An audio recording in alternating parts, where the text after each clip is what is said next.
You are listening to Right Off the Bus.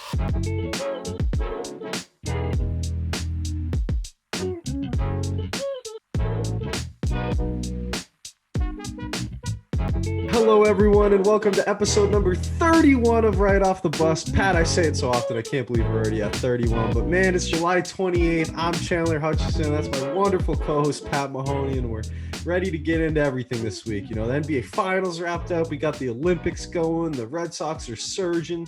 You know, it's been a lot of fun, man. But Pat, I know you got some celebrating to do soon, man. That's a big deal. I know, it's episode 31, and my birthday is the 31st of July. So Let's 3 go. days from when this comes out, I'll be 23 years old, which is wild. I feel like all my friends are already 23. I was like one of the younger ones in my grade. So some of them are almost 24. Like my best friend turns 24 in the beginning of August. So I'm like way behind them. So when everyone turned 21, that was a real awkward stage. It's like everyone could like do stuff except for me. So You're a young man. I found my way around it, but yeah, I'm a young man. I was like you in baseball because I was born in May. I'd be like half the time I'd be with the kids in the grade below me, and I'd just be hitting dingers off them, dude. I'm like, I'm in sixth grade playing with fifth graders. Of course, I'm a beast on them. Yeah, and I did get the benefit of that because I got to play with the younger kids but like it didn't make me that much better. I mean, I was probably a little better because of it, but in the long run, like I was never special at sports, so. There were definitely kids younger than me that were better than me. So, and that's why I talk about sports and I don't play them.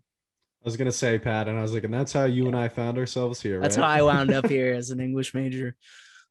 All right, Pat. Well, hey, man, we both had some fun this weekend going out and doing some things, man. You went to another comedy show, which is something I got to do, man. You have such a good time going to those, I know. man. I haven't been to one. I got to do it. Yeah. And I've only been to the club ones. Like on a past episode, I talked about going to the Funny Bone down in Hartford, and I saw Mark Norman there, and that was awesome. And I had been there before, but me and my buddy went to a theater show at Foxwoods. So they have like 3 different theaters there.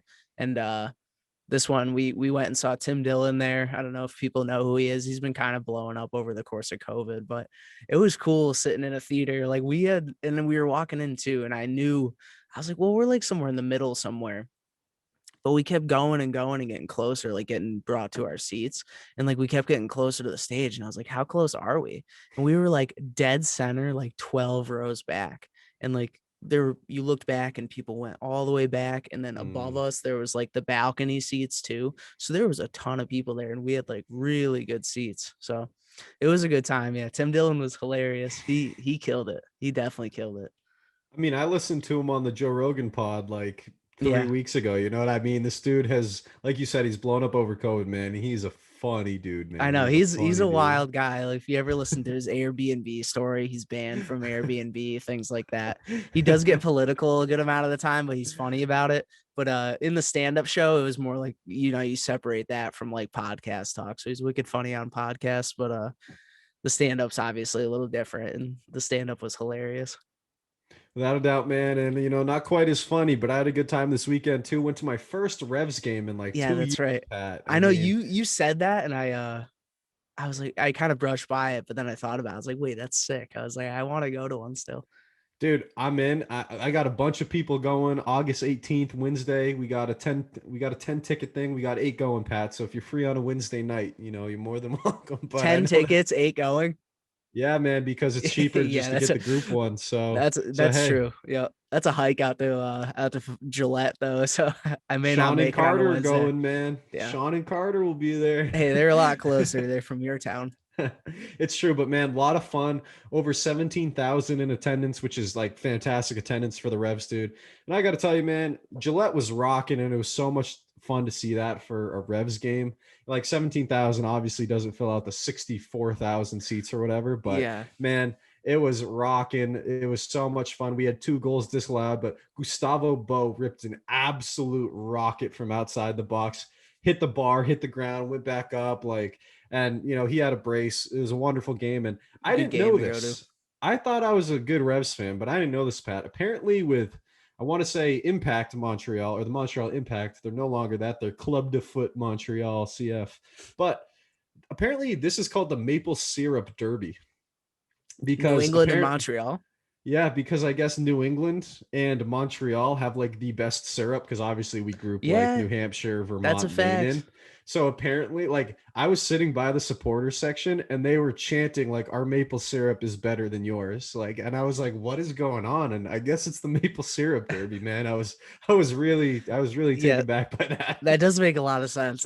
That's kind of funny. They have like the Subway Series in baseball, and then we have the maple syrup derby. That's good. I will say I've never had Montreal's syrup, Mhm. but New England's is pretty good. Like the town I grew up in, Granville, our singular store that we had, one of their biggest sellers was maple syrup, and it was like grown Mhm. 20 minutes away from the store, and it's still the best syrup I've ever had. So I'll take the dub It's with that one. it's legit, man. And like I look at the Revs Twitter after the game and they literally tweeted like our syrup is better than yours, like at Montreal. Yeah. I was like, this is weird. It's like it's getting weird over here in That's funny. MLS. Hey, we gotta make our point though. We can't let the fans call us out like that. New England, New England's got the best syrup, and I'll die on that. I'll die on that hill. I'm with it, man. I'm with it. Pat, let's dive into these headlines now. Let's get into the Olympics. You want to start us off with this? Yeah, I figured it'd be kind of fun. I don't remember how long the Olympics are lasting, but if we do a medal count, we'll see where everything's at. But at least in the top. And I was mainly concerned with gold because that's the only medal that matters, at least to us that talk Right. about it. I mean, if you win a bronze medal, I'm sure you're pumped about it, and I shouldn't belittle any sort of medal, but Japan has 10 gold right now. Japan's in the lead and they're hosting. So, I mean, I guess that makes sense. The US has 9. Not surprised to see them in second. China with 9 too. Not surprised at that either. But then, you might be wondering who's this abbreviation ROC. And I had completely forgotten that the country of Russia got banned from even competing in the Olympics over doping violations. Like, I don't remember exactly what happened, but there was research done by a drug administration and they had Mhm. been doping. And so they got banned from competing in the Olympics. And somehow there's a loophole where they can have Russian athletes compete under the label ROC, which is the Russian Olympics Committee. So because the country is banned, they somehow got a loophole and they still have athletes there. And there's Russian athletes winning medals. I mean, they have 7 gold medals for a country that's banned. I mean, it doesn't make any sense. So they're number 4, and then Great Britain or England was number 5. I think they had 4 gold. So there's a gap between the top 4. And Great Britain's allowed to have like Scotland and I Wales think and so. Yeah, I like think they're all yeah, combined. That's which why they is do which it. is very funny. Like I think of soccer, like you're thinking like Scott McTominay and like Billy Gilmore can play for that team and stuff, which Yeah. is kind of wild. If But they had man, one team, that would be crazy. one way or another, Vlad Putin's getting this team in the Olympics. Like this dude is a dangerous man. I wouldn't mess with him, and there's I think it makes sense that the there's like ROC's in here. countrywide systemic doping for these athletes. So I think I would say that if Putin's condoning that, he's gonna find a way. Him and his administration are gonna find a way into the Olympics. And they're I the don't ROC. It's not, it's just not Russia. I don't want to get into any conspiracy theories here, Pat. We're a sports podcast, but a lot of people think Putin's the richest man in the world. They think that He he's very worth well well might over be. $300 billion and runs 100% of Russia, but who knows what's Well, going I don't on? know. I will say I don't know how long their terms are as president over there, but I could see him being president for the next 30 years, regardless of what the rules are. Like I think at this point he just has too much power, and I don't know if they'll ever get it back. I definitely agree with you there, man. And I'm with you. I think it's hilarious they're still allowed to compete. It's so ridiculous, but Russia's going to be in it one way or another. Like seeing the US in gold, there's been plenty of silvers, and obviously we don't know the total medal counts. We don't have them up here. But like you said, gold's where it's at. That's what we're going Yeah, for, that's what we go Is it for. cool to be the second or third best in the world at something? Yeah, but the gold is the most important. Absolutely. And moving on, Pat, we got a little baseball. The Cleveland Indians, man. I got to tell you, I was not happy when I saw this, man. They officially changed their name to the Cleveland Guardians. What are your thoughts, man, on this name and logo right away? I mean, I texted you guys. I was like, this is horrible. I don't like it. I didn't like the name. I didn't like the logo. The colors are the same, which is fine. I like the Indians colors as is, but the name and the logo are terrible. I said they had, the unpaid interns making these logos. I said that me and you could have done something more on Yes. Canva if you gave us a week. Never mind how a year and a half that these guys had. The Give us budget a too. week on Ooh. Canva. Yeah, with the budget, multi-millions of dollars, unless it was the unpaid interns doing it. Then the budget was zero. So it could have been unpaid interns on Canva making this design, but it's not good. I don't like the name either. That's kind of my biggest gripe, is that I don't like the Guardians. And people said on Twitter, they said, well, there's two teams named after socks. And that did, I thought that was a fair point. I was like, the White Sox and the Red Sox, I guess on paper, would not be great names. But it's been so long, and like they kind of are great names. I don't know. They're unique. Nobody else is named after a sock. The Guardians, I feel like, is the most generic name. Because in my defense, I saw another tweet and it said it sounds like a NBA 2K expansion team, like just the one they give you. Like there's like the surf on there. It sounds like just an expansion name on NBA 2K, but for baseball. So I wish they took more time with it and found something better. I think the Washington football team was like reaching out to fans, which is a good idea to see, what the consensus is.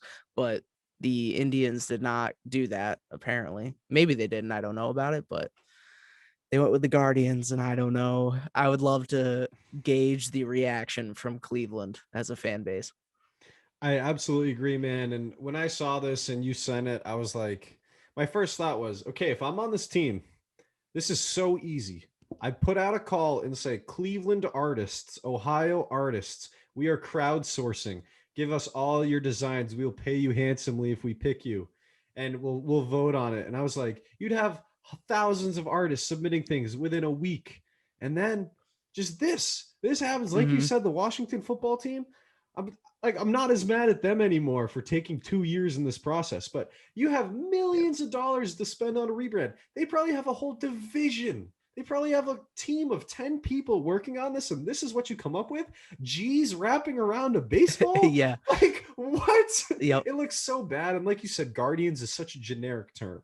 Like, what is that? What, like, I may as know. well be the Cleveland Hall monitors. What's a Guardian? Like, it's terrible, man. And honestly, like, you're signing with the Guardians? Like, what? I'd rather sign with a pair of socks than the Guardians, man. Yeah, This is I agree. ridiculous. And they should have taken a page out of like the Seattle Kraken's book, because Yes. Seattle, the expansion NHL team, I actually like the name Kraken. It's pretty cool.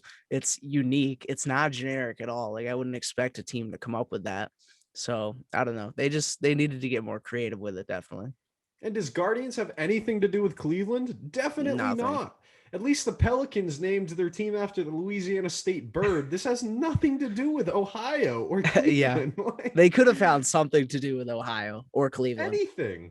They could have found something. You got the Rock and Roll Hall of Fame in Cleveland, man. Do something there. Like anything. I mean, come on. Yeah, and another defense about the Red Sox, saying that's a generic name.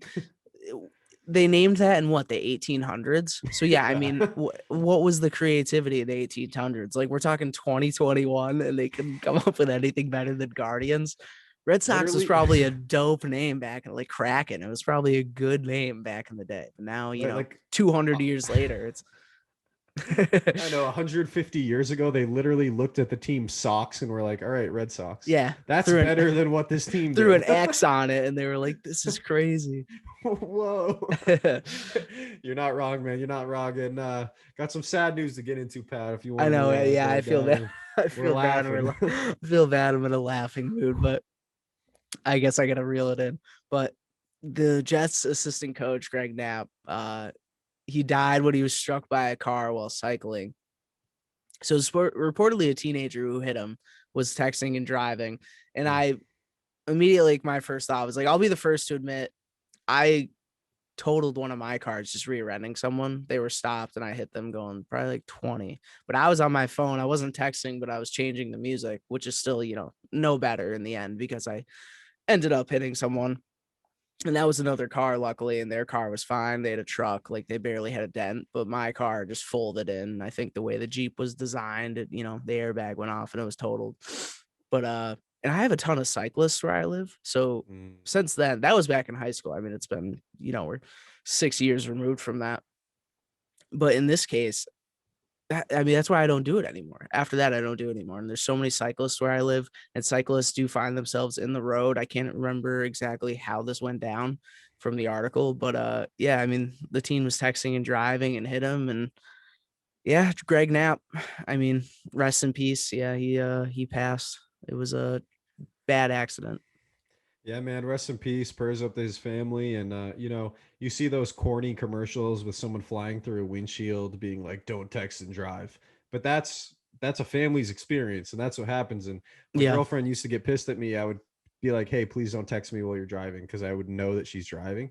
But I got to a point where if I know someone's driving, I won't even text them back. I don't even want them checking the phone. So I mean, this is scary, and just to be careful out there, people. Be Hmm. careful. I mean, take everyone else's safety into consideration too, because like this kid is now walking around having killed a 50-year-old man with a family for the rest of Hmm. his life because he wanted to send a text or a Snapchat. Hmm. It's sad, it's scary, and it's a cautionary tale, unfortunately. Yeah, I actually just went to Best Buy last weekend and I got like a new radio thing installed and Hmm. it's touch screen and it has Apple CarPlay. So now like if I do want to text someone or I need to, I can do it just with my voice. Like you can just Yep. Siri activate it. So I don't have to touch anything. I don't even have to look. And yeah, it's perfect. That's definitely much nicer. That's definitely much nicer. Let's move on, Pat, from that sad news, and let's move on to, I guess, not. It's still not great news, with Deshaun Watson and all, but Still a but dark take it dark away. theme, The Texans, I guess, are open to trading Deshaun Watson. And my question is, does anybody want to take on that controversy with a very murky future in Deshaun Watson? Like, we don't know what's going to happen at this point. I honestly haven't heard much about it in a Anything. while. Yeah. So I don't know if it's in development or if things are just in the process of being swept under the rug. Like I know the NFL does a lot with things. Trying to think of an example in my head, but yeah, they do that a lot. Hmm. But what the Texans are demanding is, I think it was like multiple first rounders, maybe a couple other picks, players. I mean, I think you have to give up at least 3 first rounders, they said, is what they're going after. And I don't know that anyone does that at this point. I think people are going to hold out. I think the entire league collectively would hold out on that. And then his value will just drop. I don't think if he does get traded, it's not going to be for that much value. Yeah, I agree with you. I agree with you there, man. And it's tough because it's like, yes, Deshaun Watson is a top 5 to 7 quarterback in the league. Hmm. He's absolutely unbelievable. He's game changing. He's a franchise quarterback. He's making 40 million for a reason. But Pat, when you're looking at a Madden trade simulator and you got the like 4 spots, there's no spot for 22 sexual assault allegations. Like that's what you're trading for. You were like that's a lot of baggage, man. You see like that's him carrying that giant weight on his back. And I mean, does a Hmm. team want to bring that in? Do you want to mortgage your future for the next 4 or 5 years? You got to think too, a GM, that's their job on the line. If you do this and it doesn't work out, you're fired. You're Hmm. done in a year, and then you're an assistant GM. You're working behind the scenes for the rest of your career. I mean, it's so sad. It's so unfortunate what's going on, but man, I don't know where he could go. I don't know who's willing to pay that money. And I will say too, his quarterback coach Quincy Avery, he said I expect him to get dealt in the next couple days, and that was a few Really? days ago. So he said Wow. he could see a deal getting done by like whatever it was, Wednesday or something. But who knows? We'll have to see what happens. But no, I have no idea and no insight into what's going on with Deshaun Watson and what could possibly happen. It's all gray area. Yeah, if I'm a GM, the juice is not worth the squeeze in that scenario unless I'm giving up like 2 first rounders for Deshaun. Maybe that's like my maximum. I mean, at this point, is you don't know what's gonna happen with him. And it's funny. I noted to myself, I was like, I could see the Packers doing that actually if Rodgers walked, but that plays into our next headline, which that clearly will not be the direction they go anymore. But yeah, I don't see. I don't believe that he would get traded in the next couple days. I don't see it. I mean, who knows? This episode could come out and that's gonna be a thing we missed is that he actually gets traded, but I doubt it. I can't stop thinking about the juice to squeeze metaphor. I just can't. That It's was not. fantastic. It's not worth That the squeeze. that No. was fantastic. I absolutely love it. But yeah, man, why don't you bring us into the next one too? We got the Aaron Rodgers news, and I Yeah. mean, what are we going to talk about with the NFL now? This has dominated NFL headlines for like 3 months. Hmm. I know when I was working on the episode too, I was like, it kind of changed dramatically because Rodgers had turned down from last week that huge offer. And then midweek, Devontae Adams, like supposedly talks went sour between him and the Packers, and it didn't look like a new deal was going to get done. And then he posted this picture on his Instagram story of Jordan and Pippen. And then Rodgers posted the same picture. And I was like, oh my God, like they're both gone. And Last then dance, baby. maybe a couple days after that, today, when we're recording, it said that, well, Rodgers arrived at Lambeau and they're going to do a new deal, a 1-year deal. I don't know the extent of it. I don't think they released how much it's going to be. They were going to make him the highest paid player in the NFL. So I imagine he's going to get a lot of money, but after this year, he'll be gone. And I don't know if he'll retire or he'll go play somewhere else. I could see him playing somewhere else. Definitely. Yeah, I think so too. And I thought it was interesting that the Packers gave in. Like they gave in some concessions. And the only one that I feel like we really know is that the 2023 year of his contract was voided, which is why he's good after this year. But it created a bunch of cap space. You get the MVP back. I saw this crazy stat today, Pat. There's been 7 seasons where a quarterback has thrown for 4,000 yards and 5 interceptions or less. 4 of them have been Aaron Rodgers. One was Pat Mahomes, and I don't even remember who the other 2 were. But this dude's next level. He was the MVP of the league last season. He was the best player, and it quite frankly wasn't close. You need to do anything you can to get this guy in the locker room, but I'm just wondering, what other concessions did they make? Is he now allowed in those front office meetings? Is he now allowed to talk to them when they're trading someone? And are they, rather than get his input, well, I guess it is getting his input, and he's not making any decisions, but is he going to get the Brady treatment? Hey, we're looking at bringing this guy in. What do you think about him? Can you watch some tape before we make this decision? Is Rodgers included in those conversations now? I don't know. I'm just so curious. I want a list from his agent of the concessions that the Packers had to make. I just want a list. I'll tell you what, they should have included them on those conversations a long time ago, because I saw an interview of him over the week, and it was him talking about how, like, he was watching during the draft, and they needed, like, he was curious who they were going to pick to get help. He needed help, receivers, and he was talking with someone, and then someone told him, like, oh, they're going with a QB, and he was like, oh, okay. He's like, all right, wow, all right. And I think from that point, I think the relationship really kind of took a downturn or a downhill swing, because once they took a QB and he knew it, he's like, all right, well, clearly, they didn't consult me about it. Here he was on draft night thinking they were going to take receivers to help him out, and they completely went the opposite way, and they took, a potential QB of the future, who probably won't be in Jordan Love, but that is what they did.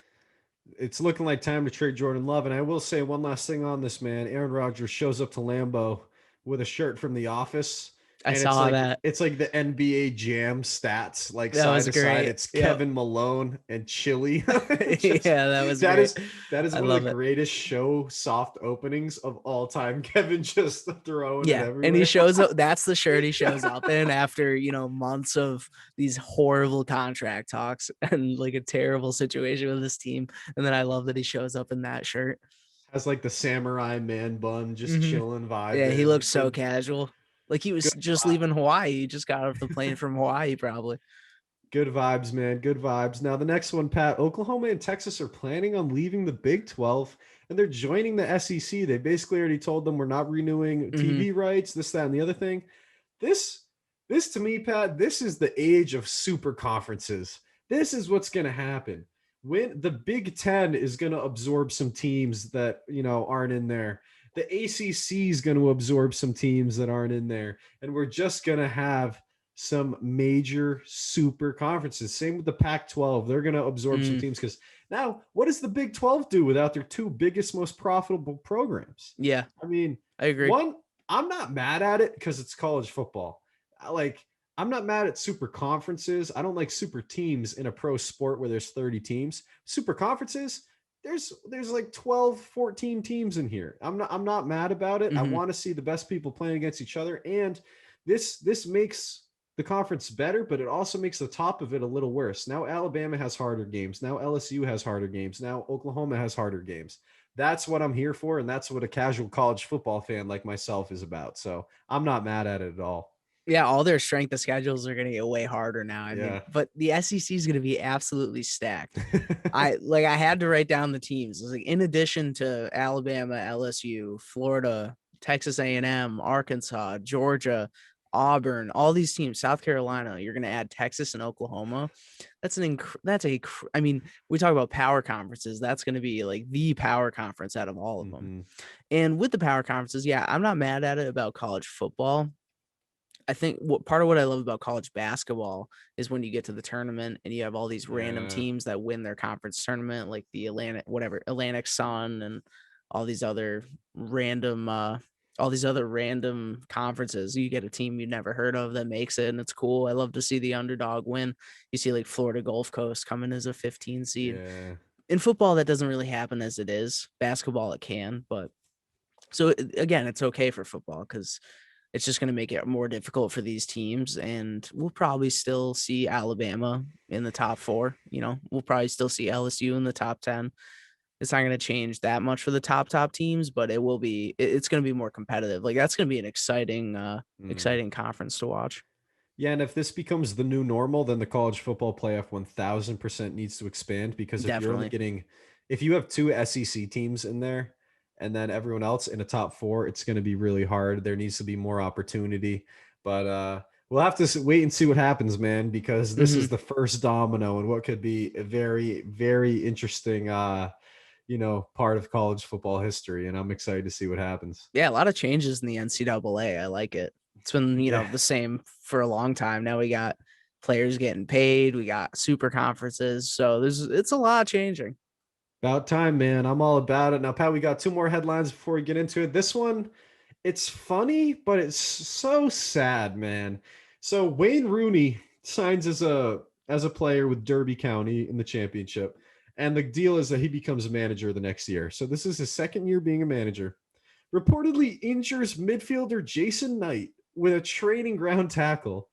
Jason Knight's going to be out for 2 months. Imagine your coach injures you for 2 months with a slide tackle. This is nuts. Yeah, that's the problem with like a really young coach, right? I mean, although you don't see Pirlo doing that to his teams. I don't know what it is with Rooney. I don't know why he's out there doing that, playing that aggressively in practice. But God, I mean, he should take a note out of like Frank Lampard's book and just sit on the sideline a little more. Imagine Pirlo tears Ronaldo's ACL. Like, what? No, Wayne, coach the team. Don't play. We get it. You're better than them, but you don't need to play. And that's the thing. Like, that's just Derby County. Imagine if it was at a Premier League team or just anyone in a top tier league. And, he injures a player worth 40 million.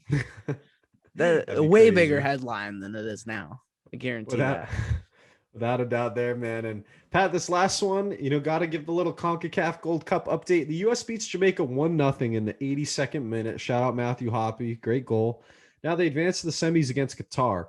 And they win this game. They're in the Gold Cup final. And the other game is Mexico-Canada, which are the other 2 best teams. So the U.S. has a really good shot at getting to the final and winning it. But I just wanted to shout out the U.S. team and beating Jamaica, even though they didn't have their best player, Leon Bailey for Leverkusen. Yeah, this could be a preview of the Qatar World Cup, right? Maybe we qualify and we play Qatar there. It's a possibility. But I was gonna say too, I like that Mexico has 2 different teams right now. Like they have a team at the Olympics right now who beat France like 4-1. Yeah. And then they have this team here competing. But at the Olympics, I think everyone is 23 years old or younger except for 3 people. So there's 3 players that are older. So Mexico just has all their young guys over there. And then I don't know who's even on the Mexican national team anymore. I used to know back in the day, but it's weird how their teams are split up like that. Yeah, and the U.S. team would be, but we didn't qualify for the Olympics because exactly. Bums. But so we got everything we need. So fun fact, 38-year-old Danny Alves is captaining Brazil in the Olympics because he's one of those 3 guys over 23. They got good leadership at least. I mean, he's 38, but you love to see it. Absolutely, man. I do love to see it. Pat, time to move on. Little ball don't lie. Get on to the NBA. So when we talked last week, we were just saying Bucks, they're going to win. And we were like, man, we're going to look like assholes if they don't win. Like, if the Suns take it to 7. Yeah. But Giannis, 50 points in a closeout game. One of 7 players all time to score 50 in an NBA Finals game. 16 for 18 at the free throw line or something like that. Balling out like Love to see crazy. that. One of the single greatest performances in an NBA Finals game ever, let alone a closeout game to win 4 in a row. You know how hard I was going about Giannis being an all-time great and how he's disrespected and underappreciated. Man, after watching them win, after watching the post-game press conferences, all the clips of him, that Chick-fil-A clip, all the above, man, the next morning, him just eating breakfast with his brother in his house, nothing going on. Like, I mean, how can you not love Giannis? Who is not happy for Giannis that is not a Phoenix Suns fan? It's This cool guy's to see. incredible. I love him. Yeah, it's cool to see. Yeah, I'm very happy for Giannis. We do look a little bit smarter because the Bucks won. And it does feel like this happened like a year ago. I know it was just last week and we recorded and then, it happened the next day. And it's been a week, but it feels like it's been at least a month since that happened. I mean, we had the whole Chick-fil-A thing. We've had D-Book flying on a plane with Chris Middleton and Drew Holiday over to play in the Olympics. He's got to deal with those guys now after he just lost to 15 him. hours. Yeah. Hopefully they're not talking too much crap. I'm sure they did when they first got on the plane, but that's a little bit tiring after a while. But yeah, good. I mean, good for Giannis. I guess we were right. You were right the whole time. I said Suns in 6 or 7. I was wrong. I mean, they went up 2-0. It looked good. I really thought so, but God, they just couldn't pull it out. It was just Giannis's year.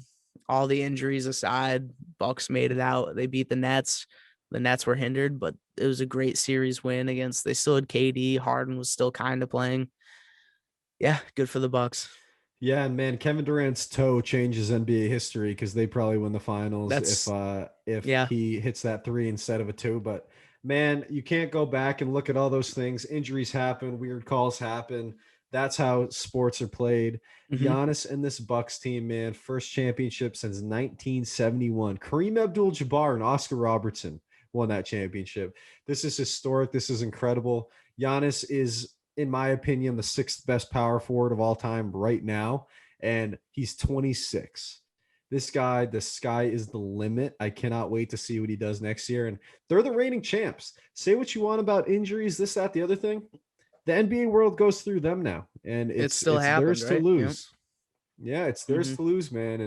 And, we talked so much about NBA last week, and we pretty much said everything that would happen. So we'll move on a little bit, Pat. I don't know if there's anything left to say on that Buck series, but I thought it'd be fun real quick just to do a little top 10 players heading into the next season. And I was thinking about this. I personally think Kevin Durant's the best player in the world right now. Mm-hmm. I don't think that roster was built well around them with the injuries, but I got KD. I'm still going to have Braun at 2. I haven't seen too many hyperbaric chamber tweets from Lakers fans yet. I'm sure they're coming eventually, but I still got Braun number 2. I think that he's as good as there's ever been. I got Giannis at 3. I think he's earned that spot. I think that he's taken that leap. I think he was a top 5 guy. I think he's absolutely taken that leap into the top 3, and I think he can contend for that 1 and 2 spot. But I got Steph at 4. I hate to do it. I got Luka at 5. I'm finally giving Luka the respect he deserves. I didn't even have him as like a top 10, 12 player going into last season.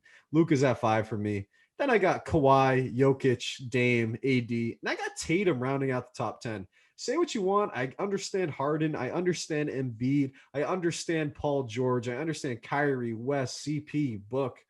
I think Tatum can compete for the scoring title this year. I think Tatum took leaps and bounds, was the only guy that could really defeat that Nets team by himself, had no help, dropping a 50 piece. I got Tatum in the top 10, and I know I'm saying that with green lenses over my eyes. I get that, but I got Tatum in that top 10 to round it out.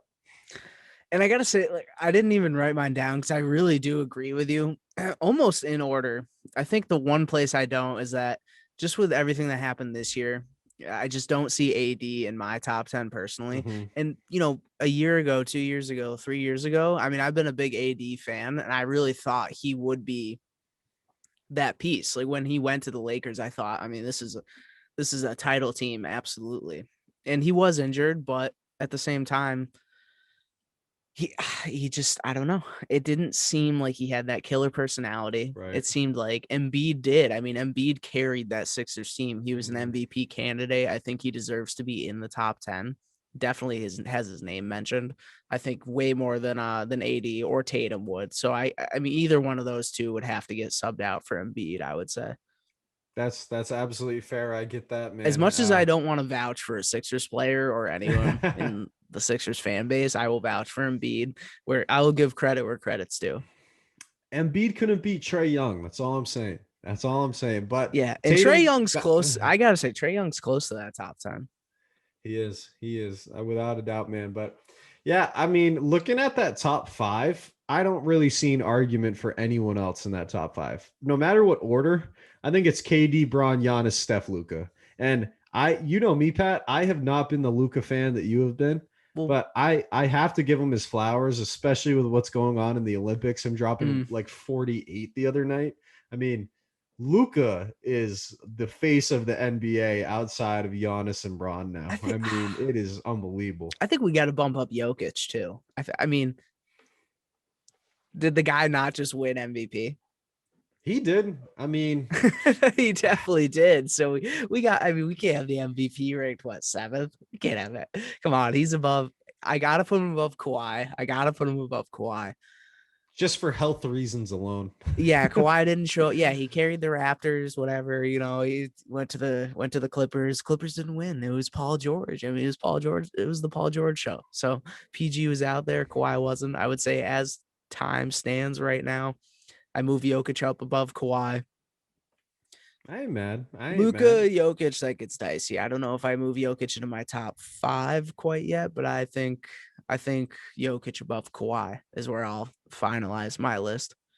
I ain't mad, man. And I think that's a good time to wrap that up and move on to Team USA, Pat. And I'm sorry if I get loud, if I get long-winded here, but oh man. Let's talk about some exhibition games leading up. We lose to Nigeria. Who else did we lose to, Pat? There's Australia. We lost to Australia with no Ben Simmons, by the way, Yeah. with like 39-year-old Andrew Bogut playing. Mm-hmm. And then, we beat Argentina. We beat Spain. We're feeling good. We got our opener against France. We're like, France is probably the 3rd best team in the world behind Spain and the U.S. No big deal. They got Rudy Gobert. They got Evan Fournier. Frank Ntilikina didn't even play. They got freaking Gershon Yabusele that couldn't make the Celtics 4 years ago and is playing in China, making game-winning plays for them. I'm never getting up at 8 a.m. to watch a basketball game again, man. That's what I figured out because, dude, Evan Fournier scored 28 points, being the leading scorer against Dame Lillard, Kevin Durant, Jason Tatum. Oh, man, I could go on and on. This was embarrassing. And I got to say real quick on the Fournier point, Green Runs Deep is a great Celtics account. Find them on Twitter, Instagram, whatever. Dude, Corey's hilarious. He does a great job. But he posted, he's like, I remember when I spent $2,000 on courtside seats for Evan Fournier's debut, and he went 0 for 10 with 0 points in the game after averaging 20 for the Magic. For him only to do this to the United States team? Are you kidding me? Damian Lillard's out here talking about players are just different when they play for their international team. Yeah, so is the U.S. team, apparently. They're worse. They're 11-6 under Greg Popovich. Are you kidding me? One of the greatest basketball coaches of all time gets the greatest collection of talent in the world, and he's 11-6?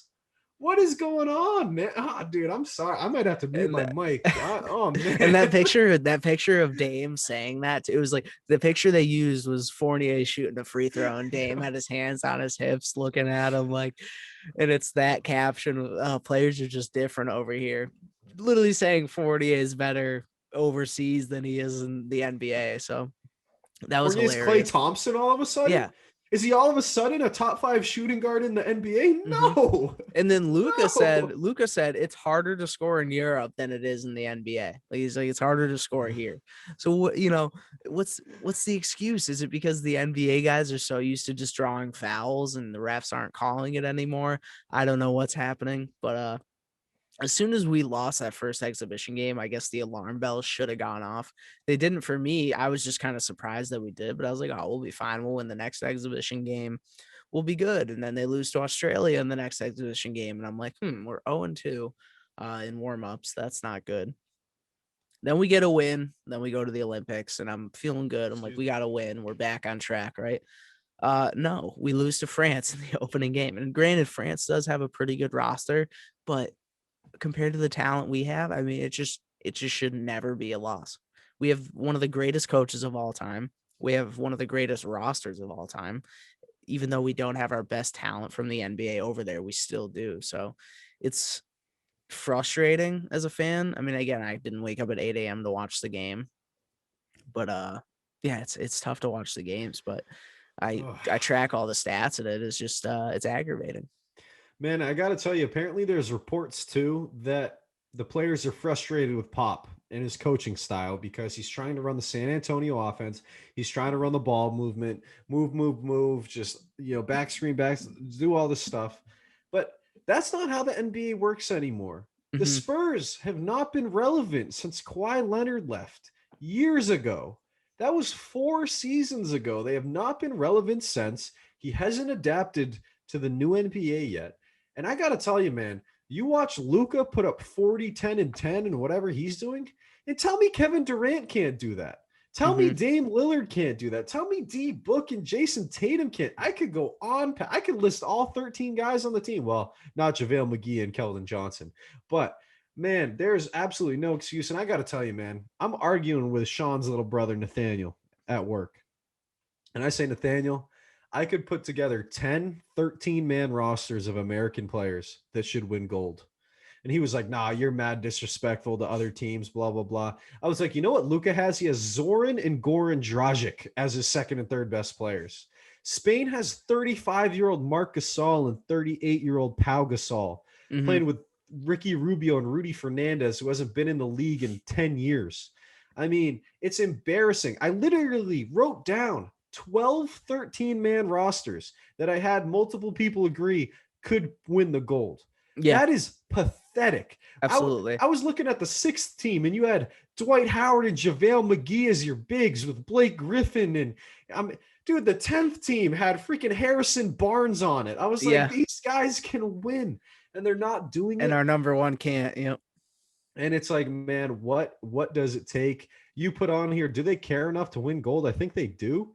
But, man, when are they going to put it together? Their next 2 games are against Iran and the Czech Republic, and point differential matters, Pat, and I swear on everything that is holy, and I'm a religious guy, if they do not run up the score on Iran and the Czech Republic, then I don't know if I can watch another game.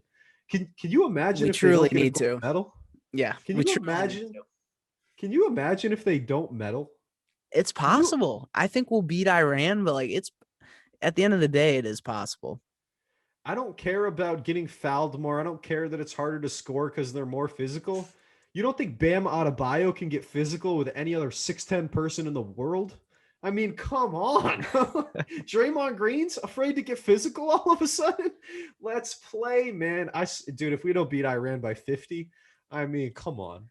Part of Iran. I know. Yeah, I don't know who's on that team. I won't even pretend to know any single name of anybody. So part of it has to be the coaching, right? Because one thing that Coach K always did well was adjusting from Duke, and he recalibrated for Team USA. He didn't play with the same coaching style. He knows how to adjust. He knows how to play to his players' strengths. Pop, granted, probably he hasn't had to do that. He probably should have by now because he lost Tim Duncan, Manu Ginobili, and Tony Parker and Kawhi quite a while ago. But again, since then, the Spurs have not been great. Granted, they don't have the best roster. I mean, they have DeMar DeRozan. But yeah, since then, the coaching hasn't been amazing. He hasn't adjusted as well to the league, and it's kind of bleeding through to Team USA. I think that's well said, man. I absolutely do, and I appreciate you showing Coach K some love. I know that's not easy as a UNC fan. I'm sitting here with the Duke Yeah, hat on, he carried but Team USA to a lot of victories. I and can't knock the guy too bad. and guess what? He still let Carmelo go off for 30, and he let Kobe go off for 30, and he let Dwayne do it, and he let LeBron do it, Hmm. and he let Tim Duncan do it, and Pop isn't letting them do it. Let the boys play, man. We might just have to move on to listener questions, Pat, because I am heated right now. Now, Pat, I forgot to put this one on here, and I should have thrown in headlines or something. But my first question, because I'm a listener of this podcast, is do you think that Corey Sandhagen got robbed the other night? Because I thought Oh, Corey Sandhagen got robbed the other night. I don't think Dillashaw won that fight. so I don't think he got robbed. It was very close. Fair. It was very That's close. fair. So I was out. I was at Foxwoods, but I rewatched the fight. It was close. I had it. I think it was 3-2 Dillashaw. I do think Sandhagen did more damage, but at the end of the day, like it's not a shock to me that Dillashaw won. There's a lot more things going on than striking. As much as we think about a fight where striking is the biggest component and one guy is bleeding and getting punched more, that's not necessarily the thing all the time. Because Dillashaw would go in for takedowns and Sandhagen would kind of give him his back and they would be standing there. There would be exchanges on the ground. And Dillashaw just had more control. He had, octagon control time is what they call it. So he may not have won on strikes, but you look at the stats and people were saying even like this is the closest fight on paper that we may have ever had in the UFC. So when you look at that, if it's that close, how can you really call it one way or the other? I would have loved to see Sandhagen win. He's an up and comer. He's a great guy. I listened to him on Joe Rogan. He's a good fighter, good guy. He's interesting to listen to. But I loved Dillashaw before the whole EPO thing came out. Right. And I'm a believer that maybe he didn't do that stuff in past fights either, because they went back and tested samples and I don't think they found anything. I think it's tough to test for as it is. So never mind going back far. So like take that with a grain of salt. But I was kind of just keeping the faith that he only got busted for that one fight, cutting down to 125, which is insane. He looked like a That is skeleton. nuts. So Yeah. I still like Dillashaw and I'm rooting for him, which is probably not a popular take. A lot of people just trash on him. But I like TJ Dillashaw, so I was okay with it. But I don't think it was a robbery. I could have seen Sandhagen easily winning. Like if you said he won, yeah, that makes sense. Right. And yeah, you're right. Robbery is not the right term. It was a really close fight. And I'm a casual fan of the UFC. And I also didn't get to watch the whole fight. I was working, so I got to Mm-hmm. passively watch 2 minutes at a time. But I would have had the fight like 55-45 Sandhagen. But again, I don't look for all those technical things. I don't, I'm Yeah. just saying out of 100. I know that's No, not how it's scored, but no, but 50-45 would be out of 5 rounds. That would be oh, that's true. yeah, because it's so Yeah, what it out of was 10, yeah. 48-47, 49-46 would be 4-1. 50-45 would be 5-0. Yeah, and I was just thinking like out of 100 points, I would have it 55-45, but I'm with you, man. I know what I you get mean. it. Yeah, Okay, yeah. yeah. So 50, that means a lot different. And Right. Not one every round by so one you would point. have, you would have had it like 48-47. Right. Yeah. Sandhagen. Right. But hey, man, is what it is. It The was a scoring's confusing.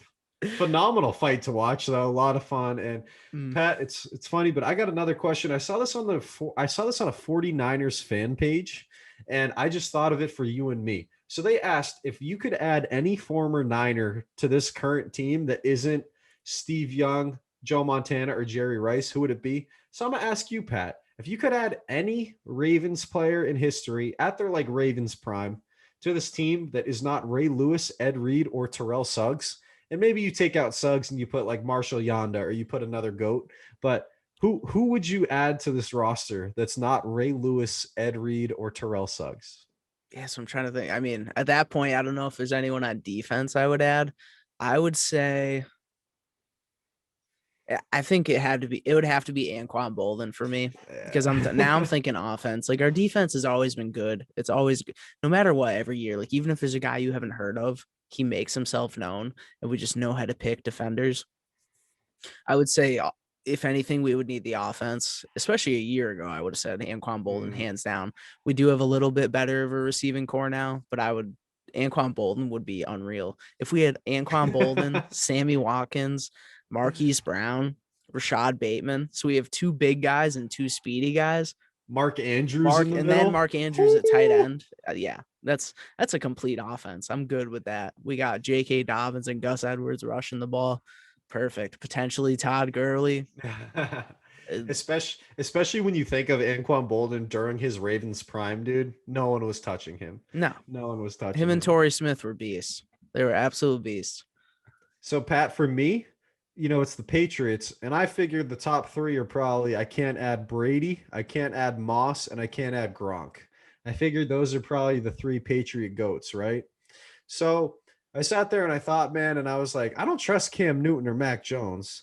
So I'm looking at Drew Bledsoe or Doug Flutie, but at the same time, I want to bring back one of those linebackers, man. I want to bring back Teddy Bruschi.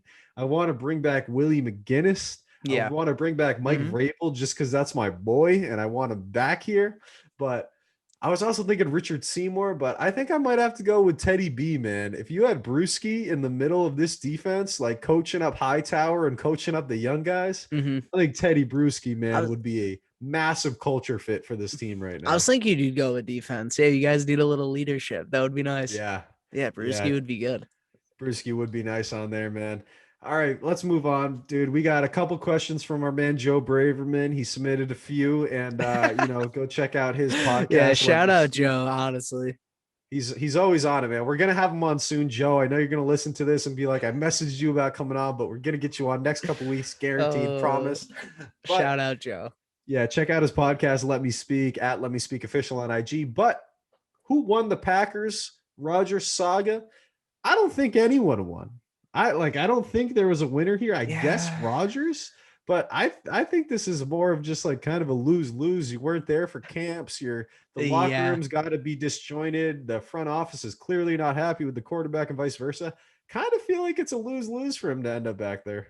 It's definitely good for the Packers that they got him back, but I think at the same time, all the things you mentioned, the locker room, now Devontae Adams might want out. It's like, it really came at the cost of the team chemistry. I mean, from your 2 best players, at least offensively, Devontae Adams and Aaron Rodgers, 2 of the best players in the entire league. So I got to say Rodgers won just because he does have to come back this year. He might not have gotten everything he wanted, but I think he got more than the Packers did. And he'll be out after the season. He can do what he wants. So 1 more year.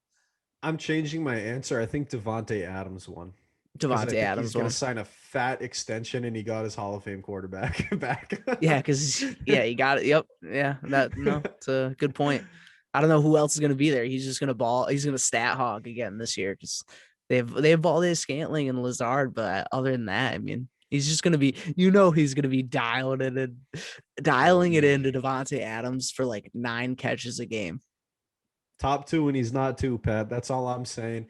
Another question from Joe. Best Olympic moment so far. Pat, I got to say for me, again, passively just having it on at work all day. Man, this woman, I don't even know her first name. I should have looked this up. This is disrespectful, but her last name's Duffy. She's a female triathlete. An Olympic triathlon is what Justin True did with the hammer on his back. It's a 0.93 mile swim, 25-mile bike ride, 6.2 mile run. This woman won it. This is her 5th Olympics. Her first one, she got lapped during the triathlon, so she didn't qualify. She got kicked out. The next one, she gets in a biking accident. Can't finish. Her next one, she comes in 45th. 2016, she comes in 8th place. This one, she comes in 1st. She got better every year. She's the only athlete representing Bermuda at the Olympics. She's the only athlete to ever medal for Bermuda. It was just special to watch, man. She has no coach. She has no trainer. She has no physio, no support at all because there's no infrastructure for this in Bermuda. Yeah. And she just did it all by herself. I'm amazed by her. I'm wowed by her, and she crushed it. Shout out to her winning that Olympic triathlon, man. That is a crazy statistic. No coach, no nothing. The fact that she even got over to Tokyo during a pandemic is unbelievable on its own. And then through all that to focus and get a gold medal is insane. And that's special to get your first one for the country ever. That's crazy. In your 5th try, in your 5th Olympics. Yeah, to keep up the motivation. Balling. Awesome.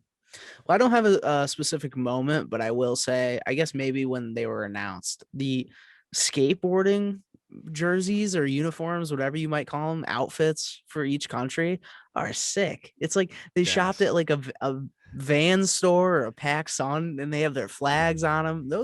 Those jerseys are cool. And not only that, not only the jerseys they're wearing or the outfits they're wearing, there's like 12.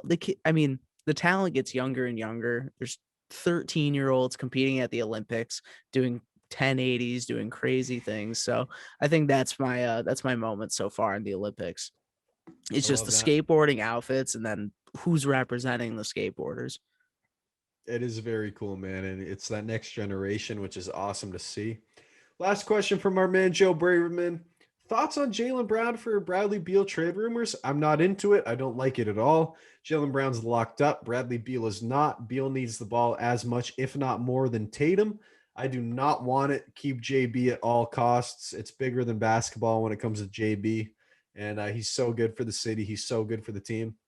And I do not subscribe to the people that say him and Tatum can't play together. If Paul George and Kawhi Leonard can do it, so can Jaylen Brown and Jason Tatum. I'm Mm-hmm. all in on JB. Do not move him for Bradley Beal. Beal's a great player, but I don't think he fits in with the Celtics and what we're trying to do. Where this team is heading, I don't think he fits into that. And yeah, he's going to need the ball way too often. I don't like it. He's a great scorer. Bradley Beal's a great player.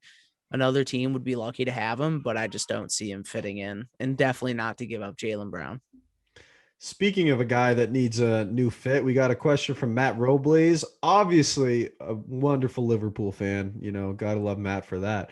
Is Harry Kane gonna stay and be a loser at Spurs? I love just how derogatory that question is from Matt. But I mean, I know Harry Kane wants to leave, but especially with COVID, there's like 3 teams in the world that can afford him. One, the price that it would cost, 2, the wages. So I think he's going to stay at Spurs this summer, even though he doesn't want to. But unless he moves to Man City, I don't see him moving anywhere.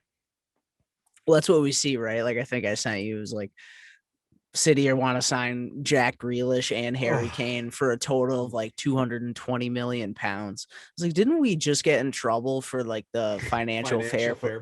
Yeah, financial fair play. Didn't we just get in trouble with that? And then we're just gonna go spend 220 million pounds. And I don't know what the qualifications are for that to qualify for that, or what the ramifications even were. I don't think we got punished at all. It didn't seem it. I mean, we still brought in everyone we wanted to. It was just a fine. Nothing. It was like a $10 million fine. Clearly, that's a problem. We just came off of COVID where there weren't even fans allowed, and we're going to spend 200 something million pounds. Nobody else in the world has that money. So, yeah, I agree with you. If he does move, it's probably to Man City. But other than that, I don't see him moving. God, I hope that doesn't happen. Next one, Jason Phillips, shout out Panda from Westfield. Is Kike Hernandez the unexpected MVP of the new kids on the block, this new regime with the Red Sox? I'll say, Pat, he's definitely one of them, but it's such like a collective, like united thing where you can't say it without putting Devers' name in there. You can't say it without Bogarts. And just everyone's playing so well together. Verdugo, Vasquez, JD Martinez, Ottavino, they're figuring out. We're going to get Chris Sale back, but I will say Kike Hernandez has been a wonderful, wonderful surprise. AL Player of the Week last week. He's been awesome lately. I love having Kike on the team. Yeah, I got nothing else to say besides that. I mean, the Red Sox have had some great wins. Kike has been a part of that, and I'm just excited for the team and where we're heading. We look great, especially against the Yankees. Absolutely, man. My former co-worker, John Munger, putting in thoughts on Simone Biles removing herself from the competition today. I watched some of her press conference and it like everything was kind of vague. Yeah. She was saying like, I wasn't there, like it wouldn't be as good for me. I was just supporting the girls, and she, said some of the right things, but it's all I can say is whether it's good for her or not, whether it's a mental health issue or not, whether it's an injury or not, if you're competing on the Olympic stage, like we want our best people, and she is far and away the best in the world, and no one even comes close. It's like Brady in the NFL than everyone else. It's like Simone Biles than everyone else. They literally grade her on a scale because she's too good. Like I just wish she performed. That's all I can say about it. I just wish she got the gold for us because we got a silver. And I have a feeling if the best gymnast in the world performed, we'd have a gold, but is what it is. No changing it now. it does suck that we won silver, and maybe as a result of that, but at the same time, it's the US and the rest of the Olympic team training with Simone Biles should be almost as good. I mean, I get that there's special talent, but the team is still capable of winning gold without her. So it's not totally on her. It does suck that she couldn't compete, but at the same time, I get it. And you know what? If you're the GOAT of the sport, which she probably is, uh, at that point you can do whatever you want. I would say if you're the GOAT of the sport, I mean, more power to you. To hell with it. If it's better for your mental health to not do it, and you just want to do the solo competitions, do it. I have no problem with it. Right? Not our choice at the end of the day, Pat. And our last listener question, I think we need to keep this as a recurring theme that we have a hypothetical animal matchup I do at like the end it. of every listener question. And this is the one that we like go the farthest on. And we both just finished the beer, so it's about time for this conversation. But my man Dylan Cook from work, Dylan, thank you for submitting this question. In honor of Shark Week, great white versus killer whale, Pat. Take it away. So I feel like the great white would win because, again, my whole thing is agility, right? I feel like every animal conversation we have, it's always like, who's the fastest? I think the great white would be able to get at its sides and, whatnot. The killer whale's too big. I don't know if the whale would be able to like maneuver as quickly as a great white. I feel like the great white could just, I mean, if the great white was at the front of the killer whale could probably just nab it up. But if the great white is smart and it stays to the side and to the back, it could do some good damage. It's going to, a little bit of a stealthier attack. I think it'd be fine. I would have to go with the great white. This one's tough. And for me, I'm thinking that a killer whale is more agile, but I obviously I don't don't know know enough. the I don't answer to know that enough about question. killer whales. I when I hear whale, I know killer whales are crazy, but I hear whale and I just think, But so killer whales are actually part of the porpoise family. They're like more like dolphins. They're just massive. But I will say I have watched some docs on killer whales, dude, and these things are so messed up. They're like serial killers in the ocean. Like they'll play with a seal and they'll toss it out of the water between each other. They'll like launch it like 20 feet in the air to stun it, and then like they'll just pass it around and they like hunt in groups. They're crazy. So I would say if it was like a 3-on-3, I think I'd go killer whale, but 1-on-1, I think I yeah. gotta So go great are they white. like the size of a humpback or the size of like a beluga? Like what are we working with here? Because I honestly don't know. If you're looking it up over there, And that's, dude, one of the searches is killer whale versus shark, which is funny. So a male killer whale is 20 to 26 feet and it's 8,000 to 12,000 pounds. So let's wow. put in perspective, a great white, a male is 11 to 13 feet and 1,200 to 2,400 pounds. So we got some big animals. I feel like straight power, I'm going great white, but at the end of the day, like I said, if we're going 3-on-3, like we got the basketball tournaments in Tokyo right now, I'm going orcas. I'm going killer whales, but if it's 1-on-1, I think I got to rock with the great white. Yeah, I think I'm going great white too. You bring up some good scenarios where like certain, I feel like every time it's like mixing and matching. Certain scenarios one would win, but then in others, It's like Deadliest Warrior. that's what I don't know if we've mentioned that in the past, but that's what I compare it to. I loved that show when I was growing up. That I was the best literally show. Like I you have literally like tried to find how to watch it. CIA versus KGB. Yeah, I think you could just watch it on like YouTube or something, but that was a great Spartan show. But yeah, versus there Samurai. could be this is what we need to pitch to History Channel or Nat Geo or whoever is we'll do Deadliest Warrior but with animals. We'll do 1-on-1s, 3-on-3s, and 10-on-10s. We'll Yeah. we'll have some different We'll do scenarios. the what is it? The other guys one with they got the lions versus the tuna. We'll do that one. We'll do lions versus tuna. So Yeah, but my lions are gonna figure out a way to breathe water yeah, under, construct breathing apparatus. That is such a good movie. Yeah, 60 seconds at a time, no problem. That's all we need. All right, Pat, man. Oh, man. See, dude, we're always laughing so much at the end of this show because of these. I love them. Keep the hypothetical animal questions coming in. First, obviously, before we get on to what we've learned, we got to get a little ad from Book Thinkers. So if you read personal development books, please check out Book Thinkers. This is a company that's dedicated to helping you fulfill your life through books all day, every day. And every single day on Instagram and every week on the podcast, the team over at Book Thinkers, they're helping you discover new books and new mentors, which is a key part that you can use to achieve more and live better. And I'm a product of it, Pat. I swear by this, but the right book at the right time can absolutely change your life. So please find out more. Head over to www.bookthinkers.com or go over to Instagram and search Book Thinkers to interact with their content. It's a great team. Please go check out their message and what they're trying to do. But Pat, now it's time to get on to what we've learned as always, man. So talk to me. What'd you learn this week? Well, what I've learned, Chandler, is that despite us having all this Olympic talk and I can follow the stats all I want, I'm finding it hard to engage with the Olympics because they're so difficult to watch right now. Not only just with going to work, but I mean, the opening ceremony was at 6:55 a.m. Eastern time. So with our time zone, and it was even earlier if you're Central time or West Coast time. So we actually have it the best out of the whole US. But with East, I mean, I just can't watch anything. It's tough. Like everything's on replay or I'm looking at stats. Like I told you before we went on to start talking on the show, I got to work today and I was already at work and I had the alert that Simone Biles was going to be out. So it's, even if I wanted to watch, it's like that was already happening. That already happened at my work. So it's tough to engage when it's just obviously most of them are international.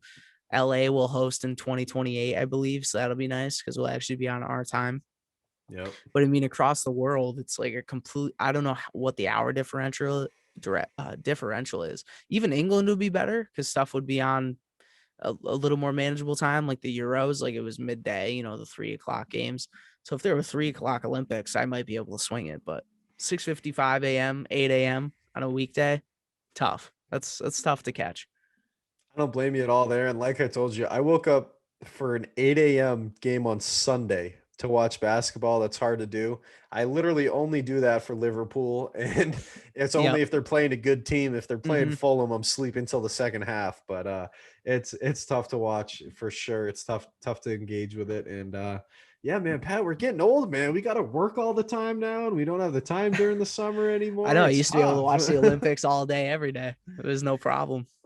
It's tough, man. But I'll say, Pat, what I learned this week, I talk about these rock climbing documentaries I've been watching. So, I've watched a few more, and I got to tell you, man, I learned about some female climbers that I had just never heard about. Well, I'd heard about one of them, Margot Hayes, but literally not even like 15, 20 years ago, like every sport, climbing sexist at a point. And there were 15, 20 years ago, people are saying women will never climb this crazy grade. It's called 514.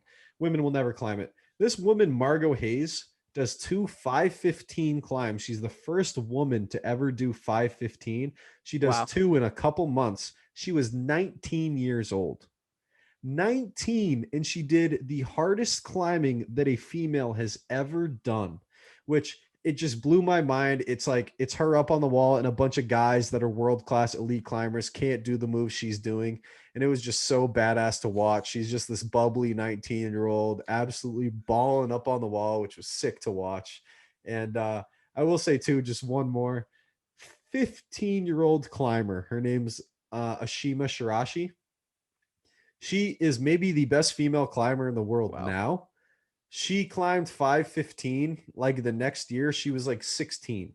And she's doing these crazy boulder problems. I know I'm saying like 515, V15, and people don't know what it means, but it's the hardest climbing anyone's ever done. Is it just like And the slope? Like, is that what you mean by that? Like the so slope or she's just the degree of difficulty in terms of things it, you can grab and it all adds in how it all small the factors in? holds are. But instead of climbing like straight up vertical, she's climbing underneath underhangs, and she's taking her legs and flipping them around her body and doing things. Dude, she's climbing 515. I climb like 5'9", and there's like 40 grades in between that. It's ridiculous. This girl's fifth. Well, at the time of the doc, she's like 19 now. She's one of the best climbers in the world, and she's like 18, 19. Blew my mind. And what I've learned, man, is if anyone wants to go check these climbers out, type in Margot Hayes or Ashima Shirashi into Instagram, check out their story, find them on YouTube, because man, you are going to be blown away, and they are literally doing things that no one has ever done before. So a climbing nerd fan like me, just fascinated by it, Pat. But that's what I learned this week. I And learned about some badass female climbers. and 15 and 19 years old, I mean, that's unbelievable doing that. Thinking about what I was doing at 15 and 19, Not much. I mean, I was with you guys in college. I was with you and John and all of them. I wasn't doing anything. I was going to class and then doing nothing. I was 15 and I was a backup on the freshman basketball team walking to Subway after school with my friends. Like, what is this, dude? She's traveling across the world competing. Like, what? I was on the golf team playing 9 holes after school, calling it practice. I was playing 9 holes, calling it practice. This chick's climbing vertical slopes. So yeah, that's it's funny. And I was thinking about too, with those ratings, it's like me saying 48, 47 in MMA. Like for what we were talking about earlier, it's like no one knows what that means if they don't follow MMA. 40, 50, 45. Like, I don't know what that means. So I guess I don't do a good job of explaining that either. It's all good, brother. And Pat, I mean, this is a good way to end just like we did last week. You're slowly becoming a weird endurance sport, climbing, all that. I'm getting more into it. Yeah. Exactly. And I mean, what else could I have wanted out of this podcast? That's what it's all about. Share the love of these weird sports we like watching, man. That's what it is. That's what we like doing. And, you know, Pat, it's time to wrap up the show, and we appreciate everyone tuning in and listening to us talk all this nonsense, whether it's about Olympic gymnastics, which we know nothing about, and we're making up climbing grades and UFC scoring and all this other stuff. But man, we appreciate every single listen. We do not take your time for granted. If you're out there spending an hour and a half with us, I think this one's about to be like an hour 10, hour 11. But man, we are so thankful for every listener, every like, every comment on Instagram and Twitter, every subscription on YouTube, every comment on Apple Podcasts. Whatever it is, we appreciate you interacting with the pod one way or another. And we wouldn't be doing it without you guys. If you weren't listening, this would be kind of hard to do. So thank you. Thank you for submitting questions. Thank you for interacting with us, our content, our podcast, man. We appreciate you. That's all I got to say. Yeah, I can't really add anything to that. I mean, we definitely appreciate you guys. Thank you for listening. Like Chandler said, we wouldn't still be doing it if nobody would. Well, we would, I think, just because it's fun. But we appreciate you guys listening. It means more to us that people actually are listening when we do it. So we appreciate it. Thank you for listening, and we'll catch you guys next week. You are listening to Right Off the Bus.